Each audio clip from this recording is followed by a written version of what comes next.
Hola, les habla Brenda Bianco, médica neuróloga, y hoy en Mentes en Diálogo estamos con Mariana Lazzarini. Ella es psicóloga con perspectiva en Gestalt y vamos a hablar sobre una problemática que vemos bastante seguido en el consultorio, sobre síntomas que a veces no podemos reconocer. Bueno, Mari, muchas gracias por venir, obviamente, a la Gracias. entrevista. Primero que nada, cuando hablamos de autopercepción, ¿de qué estamos hablando?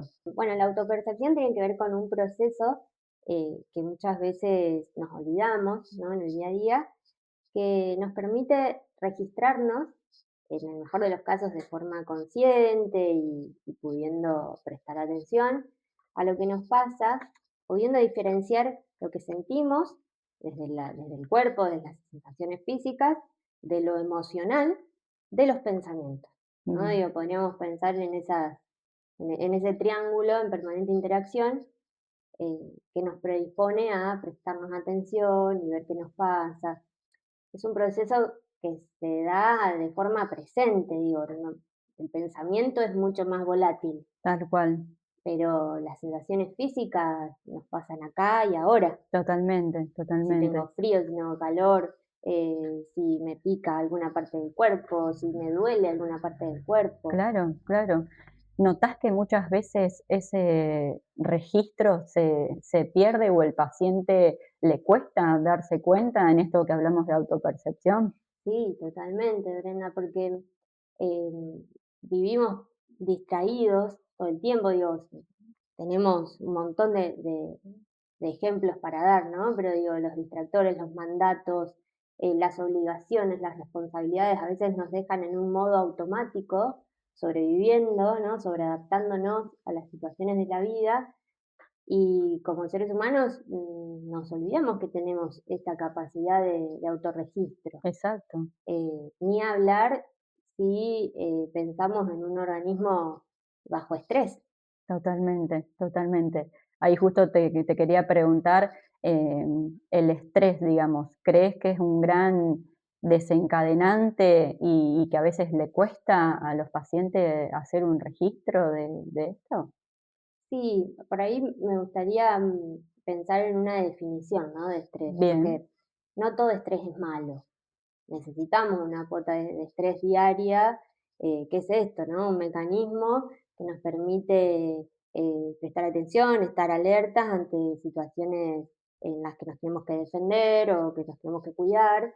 Entonces, para cruzar la calle necesitamos una cuota de estrés, para cocinar necesitamos para el trabajo, ¿no? Digo, eh, ahora, cuando vivimos permanentemente en alerta, eh, eso te lo dejo para que lo claro. expliques vos a nivel neuroquímico cómo funciona, pero Ujú. el organismo empieza a sobreadaptarse a veces a situaciones de la vida cotidiana y desde este modo de conducirnos estresados, estresadas, bueno, el cuerpo empieza a hacer síntomas. Totalmente. Un poco de lo que me decís es, nosotros tenemos la amígdala como nuestra gran aliada a nivel, en el sistema nervioso central, Ujú. básicamente, que es la quien registra a veces el miedo, ciertas emociones, y la famosa se nos disparó la amígdala, hay una situación de riesgo y demás, y es la que predispone a, a que después el sistema nervioso autónomo, que es parte también del sistema nervioso central, se encargue de bajar la frecuencia cardíaca o aumentarla si se registra eso, de generarnos la sudoración en las manos, todo un circuito interrelacionado, con, obviamente siendo el sistema nervioso central el gran manejador, por así decir, de toda esta situación, totalmente, Claro. totalmente. Entonces, ante tu pregunta de si el estrés influye o no en las habilidades de autopercepción, claramente sí, ¿no? Porque si hablamos de una persona que está, no sé, por ejemplo, sufriendo una experiencia laboral difícil, ¿no? Digo, o sociedades como las nuestras están atravesadas por épocas de crisis, ¿no? O cualquier tipo de inconveniente que uno tenga en las relaciones humanas, relaciones disfuncionales. eh, Nadie sabe naciendo afrontar problemas, Totalmente. ¿no? Lo que sí está bueno es poder llegar a advertir que hay herramientas que se pueden aprender para aliviar el sufrimiento.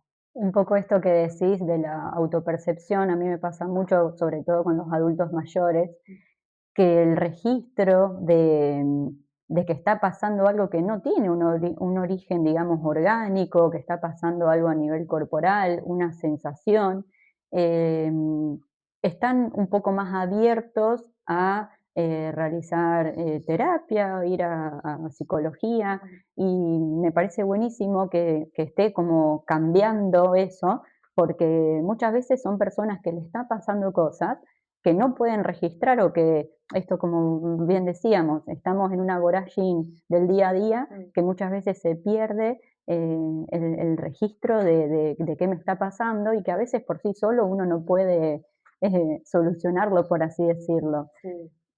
¿Vos sentís, digamos, que este último tiempo, esta última década, por así decirlo, hubo un cambio en ese paradigma o esa visión sobre todo la psicología y el paciente que elige porque no se siente bien ir? ¿O cómo notas ese cambio? Sí, sí, se puede ver. A nivel mediático hay mucha más influencia de profesionales, de divulgadores, y sin duda hay más conciencia de lo que implica un padecimiento de salud mental. Que no es un capricho, que no es voluntario, que hay algo que se nos escapa de las manos, que necesita ayuda profesional. Sin ir más lejos, bueno, ahora podemos ver los jugadores de fútbol, ¿no? Digo, el Dibu Martínez Sí, diciendo que hace terapia. A mí me parece fantástico que figuras públicas cuenten sobre sus procesos de salud mental. totalmente. Volviendo un poco,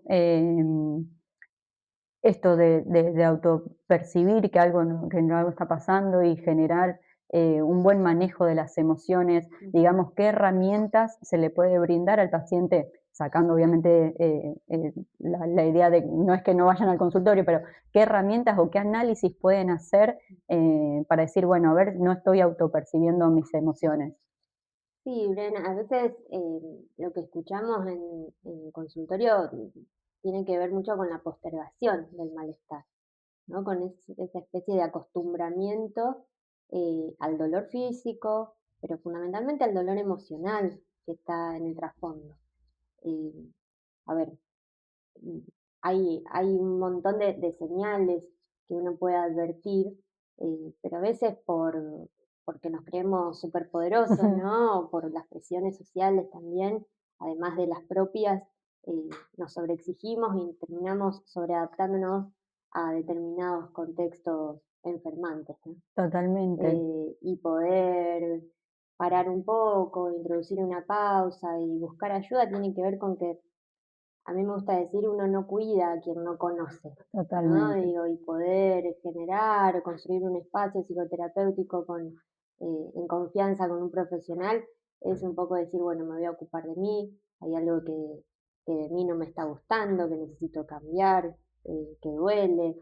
Sin dudas es un proceso que requiere tiempo y que todo eso que nos fue generando ciertas defensas o los escudos que inconscientemente nos fuimos construyendo, porque a veces los síntomas físicos o la diversidad de síntomas con los que llega el paciente, el insomnio, ¿no? Digo, son a veces escudos eh, que desde los mecanismos defensivos que cada uno desarrolla de forma inconsciente va tapando Claro, el sufrimiento de base.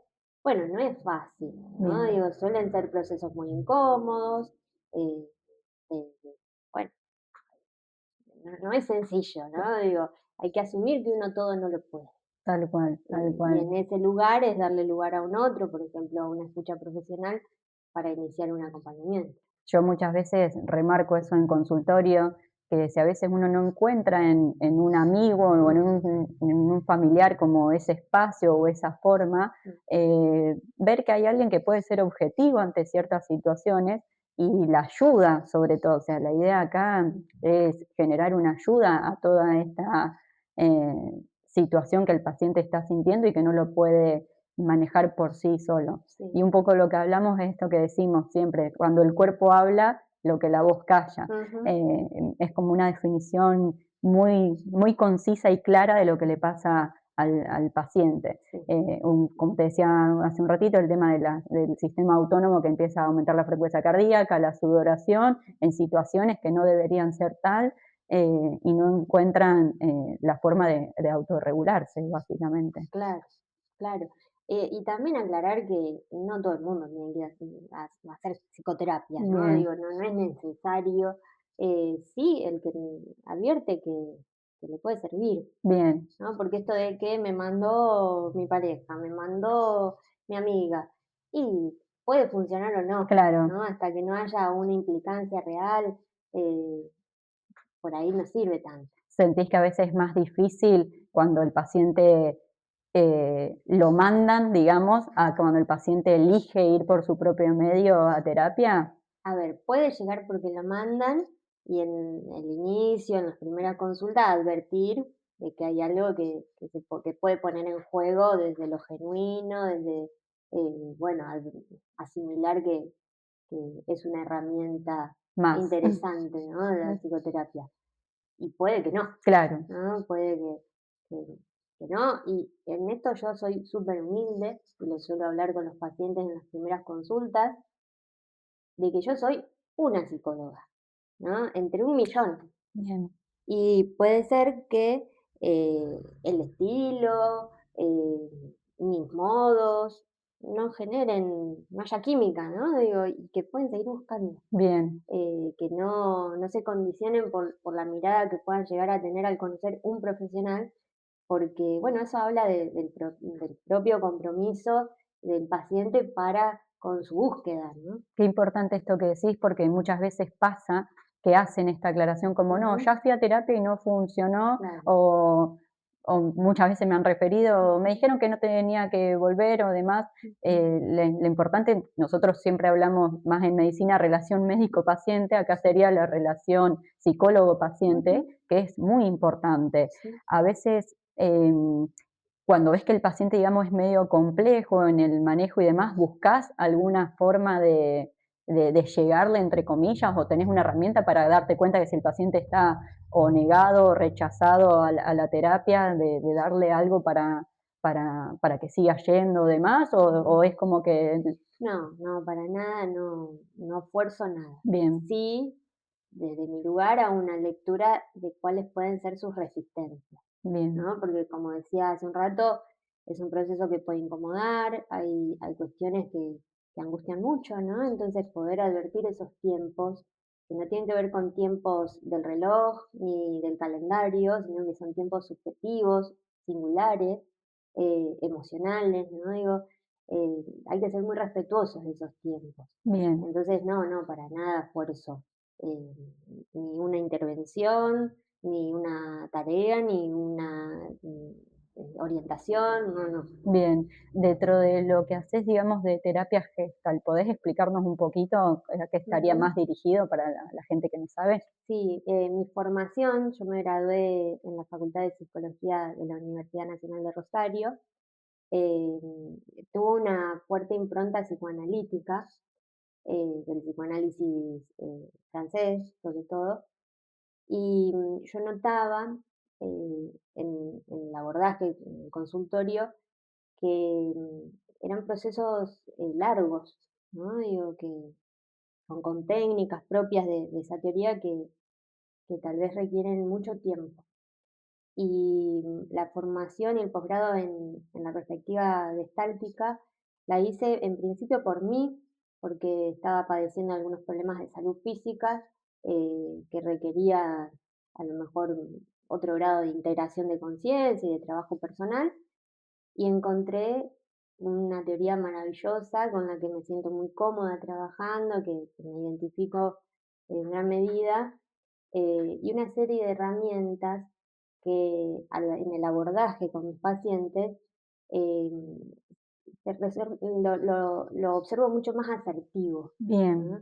Y, y bueno, la escucha y la disposición como terapeuta, integrando mi sensopercepción, ¿no? Todo esto que decía de pensamientos, emociones, sensaciones físicas, y tenerlo al servicio de la atención con un paciente, también desde la mirada integral, es maravilloso, totalmente. ¿no? Tener la Es experiencia propia y poderla, Sí, sí, ponerla en juego ahí, totalmente. es maravilloso.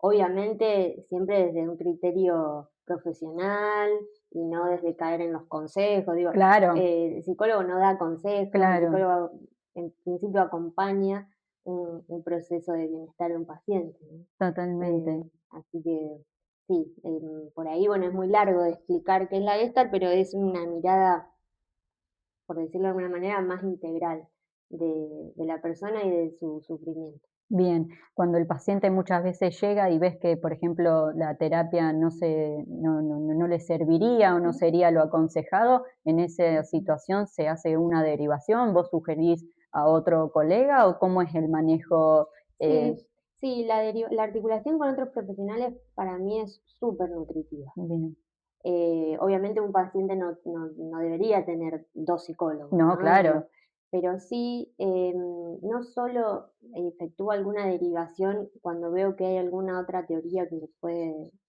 dar mejores resultados, u otra disciplina, o otra profesión también, sino también cuando reconozco mis límites, y eso es sumamente ético. totalmente. Yo sé que como profesional no puedo atender a todo el mundo, porque hay personas que requieren lo mejor de un profesional más formado en su especificidad, o en lo que le está pasando. Entonces, bueno, eh, considero que es un límite ético, saber que uno no todo lo puede, ¿no? No, no, Insisto en esto. seguro, totalmente. Mm, Sí, no para decir, bueno, no, quiero tener la agenda ujú. llena, voy a atender a No, todos y no, totalmente. totalmente. Bien, bien, bien, bien. Volviendo un poco a las cosas que uno a veces encuentra en el consultorio, Ujú. el tema de los fármacos, ¿te pasa seguido de pacientes, por ejemplo, que están eh, automedicados o medicados por profesionales que muchas veces no corresponde o el Ujú. seguimiento debería ser por alguien más especializado? Sí, sí, lamentablemente se sigue viendo. Así como decíamos que a nivel social hay un empoderamiento, ¿no? De las teorías psicológicas y de los abordajes en salud mental, también a veces, en detrimento de eso, encuentro pacientes que llegan con 10, 15 años, 20 años de estar medicados con psicofármacos, y cuando pregunto desde cuándo, por qué, quién se los recetó, me dicen el médico clínico, ¿no? Y todo bien con el clínico, pero es importante articular con los profesionales especificados o especializados en los padecimientos de salud mental. Totalmente. No voy a caer en si medicación sí o no, porque eso requiere un criterio en la singularidad de cada paciente, y hay profesionales que por suerte trabajan muy bien, pero bueno, sí, lamentablemente hay un grado importante de automedicación o de mal criterio para Totalmente. medicar. Muchas veces esto que nombrás, a mí me pasa también en el consultorio, Ujú, que vienen con medicación que nunca un especialista lo evaluó o hizo el ujú, seguimiento como corresponde, y es como, se pone el medicamento y queda ahí colgado 15, 20 años de uso en el paciente, cuando en realidad necesita obviamente un seguimiento. ujú, Muchas veces pasa que el profesional no explica y muchas veces pasa que el paciente interpreta como que lo tiene que tomar indefinidamente. sí, crónico, ¿no? Exactamente. También, por otro lado, a veces cuando sugiero a algún paciente una interconsulta con psiquiatra, por ejemplo, aparece también el temor de que el abordaje farmacológico sea de por vida, ¿no? Entonces también es muy valioso poder trabajar con profesionales, con criterio y con ética, y trabajar también en el paciente su responsabilidad en lo que sufre, para que pueda sostener un tratamiento interdisciplinario. Yo remarco siempre acá en la entrevista esto del manejo interdisciplinario es Mm, fundamental. Primero para el paciente y segundo para el profesional también, porque si vos estás ayudado de tus otros colegas en la ujú, rama que sea, le podemos dar algo mucho más fructífero al paciente y ordenado y que el totalmente. seguimiento sea básicamente hacer lo que corresponde, Ujú, ni mucho más ni mucho menos. totalmente. Sí, hay eh, profesionales, herramientas para ser usadas, pero como todo, con un buen uso y un uso responsable, vamos a llegar a un mejores resultados, ¿no? Totalmente. Y eso somos responsables todos, pacientes, profesionales, y bueno, este tipo de grabaciones, de difusiones también ayudan a sumar conciencia. Bien, gracias Mari, te quiero agradecer por haber aceptado la entrevista. Creo que es un tema súper importante a charlar y que a la gente muchas veces les genera eh, sacarle un poco el miedo al consultar o a lo que es la terapia y poder identificarse un poco con lo que hablamos de los síntomas, me parece buenísimo, como decís, esto de la difusión del mensaje que uno quiere dar, así que muchas gracias. Gracias a vos. Entender lo que nos pasa no siempre es sencillo, pero registrar nuestras emociones Puede ser una herramienta fundamental para cuidar nuestra salud mental.